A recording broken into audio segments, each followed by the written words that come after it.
Hola, ¿se escucha bien? Sí. Bueno, buenos días a todos y a todas. Hay que decir. Si no, acá la doctora me va a cuestionar. Me va a denunciar al INAR.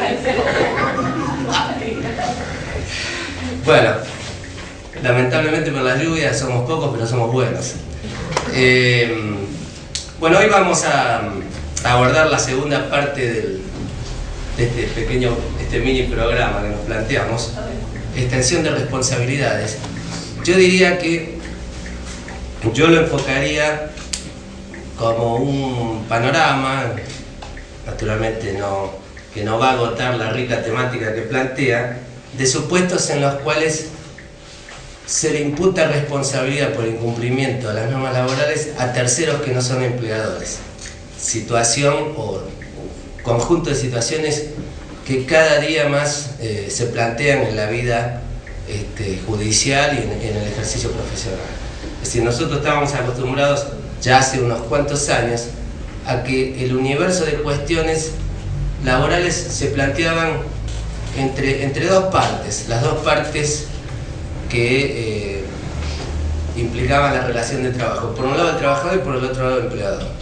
Hoy tenemos un universo de sujetos pasivos donde el problema fundamental para determinar es quién es el empleador. Y muchas veces el empleador es el insolvente, es decir, es el que no responde, y hay que buscar sujetos que se hagan cargo y que respondan por el cumplimiento de las normas laborales. Este no es un fenómeno nuevo en el derecho al trabajo, digamos, porque el derecho al trabajo como una rama imbuida por el orden público, es decir, constituida fundamentalmente por un conjunto de normas imperativas, tiene su contracara, que es la evasión y el fraude. En esto tampoco es original el derecho al trabajo, el derecho tributario, frente a una norma que se impone heterónomamente a la voluntad de las partes. La parte hacia la cual va dirigida, o la parte que soporta o que debe cargar con el cumplimiento de las normas, suele idear mecanismos tendientes a evitar las consecuencias patrimoniales desfavorables de la aplicación de esas normas. Entonces, de la contracara orden público-fraude, yo creo que podemos edificar el conjunto del derecho al trabajo. Y esto desde que el derecho al trabajo nace. Pero hoy, en las últimas décadas han surgido fenómenos nuevos. Por ejemplo, la multiplicación, la profundización de los fenómenos de segmentación, externalización y descentralización del proceso productivo, es decir, la aparición de una empresa madre y después distintas empresas y subempresas, contratistas y subcontratistas en una cadena a veces interminable, que hacen que el trabajador quede inmediatamente vinculado con el sujeto que se beneficia con la prestación laboral. Proliferación de intermediación en la contratación laboral a través de los mecanismos de empresas de servicios eventuales, empresas de trabajo temporario, agencias de colocaciones.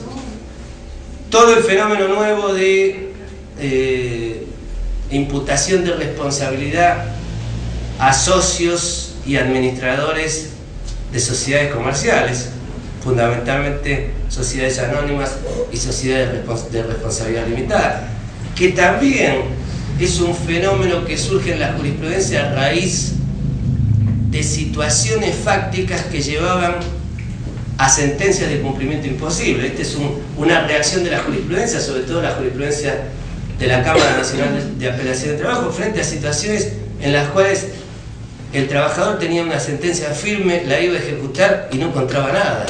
Encontraba la cáscara vacía, o encontraba en el mismo establecimiento donde trabajó a las mismas personas, a los mismos dueños, pero con otra razón social. Fenómeno muy frecuente.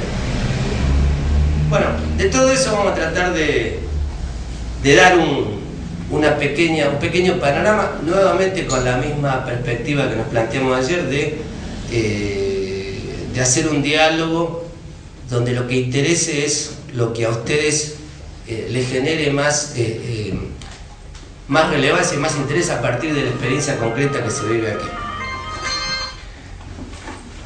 Hay una norma en la ley del contrato de trabajo que me parece, cuya lectura y relectura me parece fundamental, y es el artículo 26, el que define al empleador. Esa es una norma de una riqueza y de una relevancia a veces descuidada en la solución de este tipo de controversias. La ley de contrato de trabajo define al empleador como la persona física o conjunta de ellas que tengan o no personalidad jurídica propia que requiera el servicio de un trabajador. Y de ahí tenemos, haciendo una interpretación rica, una interpretación extensiva de esa norma, podemos ver que el empleador, la figura del empleador, no se reduce a una sola persona física o a una sola persona jurídica. En la situación o en la calidad de empleador pueden concurrir una persona física, varias personas físicas, varias personas jurídicas, varias personas físicas y jurídicas, porque lo relevante es determinar el conjunto de sujetos que se apropian de la fuerza de trabajo asalariada. En una estrategia empresaria que es irrelevante para el trabajador y que debe ser leída a la luz de uno de los principios de nuestra disciplina, pero que también es un principio de todo el ordenamiento jurídico, que es el principio de primacía de la realidad. Nuestro derecho, nuestra disciplina laboral está imbuida, está permeada por el principio de primacía de la realidad.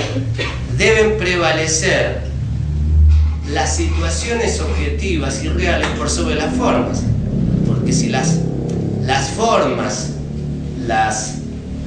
lo formalmente suscrito por las partes tuviera relevancia decisiva para la calificación de los vínculos y para la determinación del sujeto empleador, con eso solo bastaría para la evasión entera de todo el ordenamiento jurídico protector.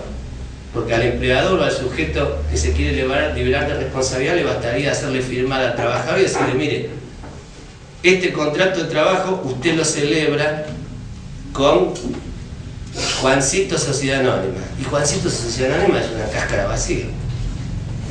Ahí entran a jugar el principio de imperatividad de las normas y el principio de irrenunciabilidad de los derechos laborales.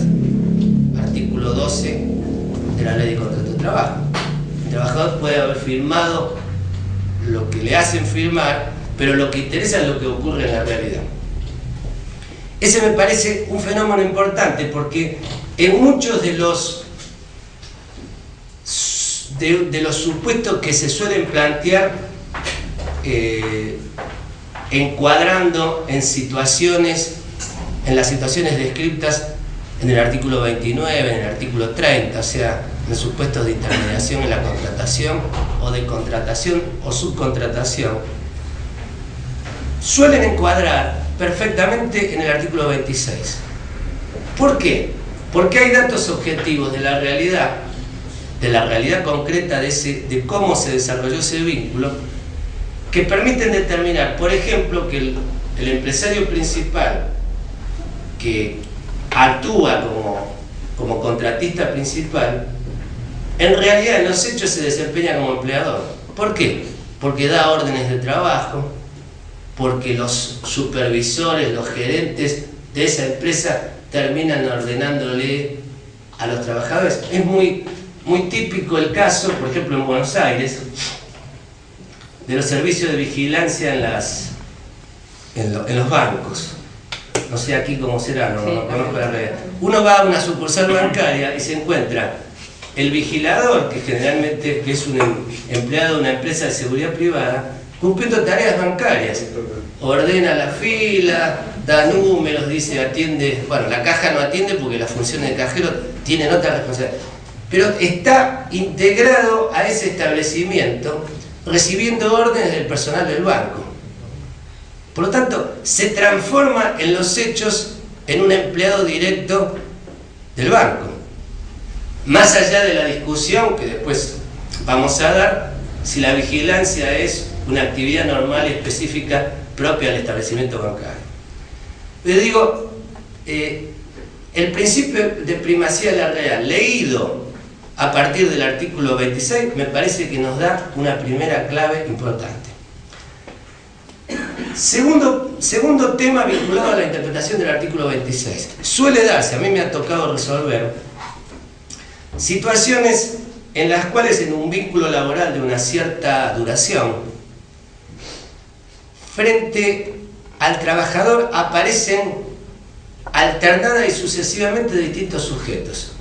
Es decir, lo hacen aparecer como empleado de esta sociedad, después aparece la otra sociedad y la primera pasa en segundo plano, después viene una tercera.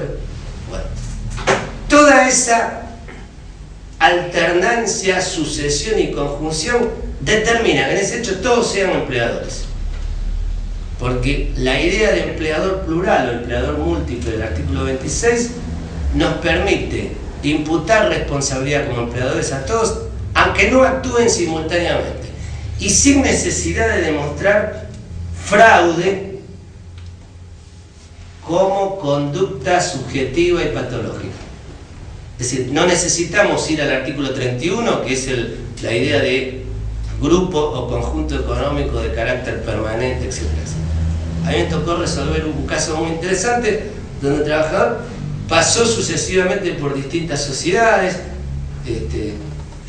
vaciaban una, constituían otra, aparecía otra, venía otra. Bueno.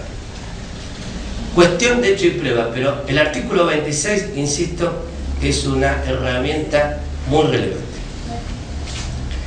La otra norma muy relevante es el artículo 14, que se lo estudia poco, que es la norma de prevención y sanción del fraude y la simulación. La ley de contrato de trabajo, a diferencia del Código Civil, no se preocupa en distinguir conceptualmente el fraude o la simulación. El fraude y la simulación son dos patologías diferentes, ¿no? La simulación es la ocultación de un acto real a través de un acto jurídico real a través de un acto jurídico aparente. Típico caso de simulación es la relación laboral disfrazada bajo la forma de un contrato comercial, un contrato civil, etc. En cambio, el fraude ya es una cuestión más de mayor ingeniería patológica, ¿no? Hay que idear distintos mecanismos reales para ocultar el verdadero acto, pero de manera tal que ese ocultamiento no sea directo, que se logre el efecto de la evasión de la norma sin que se registre como incumplimiento liso y llano. Son caminos desviados. Bueno, el Código Civil define la simulación y el fraude. Para la ley de contrato de trabajo, la simulación y el fraude tienen los mismos efectos, y es que será nulo todo acto o contrato efectuado con simulación o fraude a la ley laboral, y la ley da dos ejemplos, sea aparentando normas contractuales no laborales o mediante intermediación de personas. Aquí la ley de contrato de trabajo se desmarca del derecho civil, porque los efectos jurídicos del acto simulado y fraudulento, que según el derecho civil serían la nulidad del acto, y ninguna parte podría alegar, podría invocar beneficio alguno, reclamar derecho alguno, porque quien participa en un acto fraudulento simulado, sobre todo si es una simulación absoluta, es cómplice de ese acto.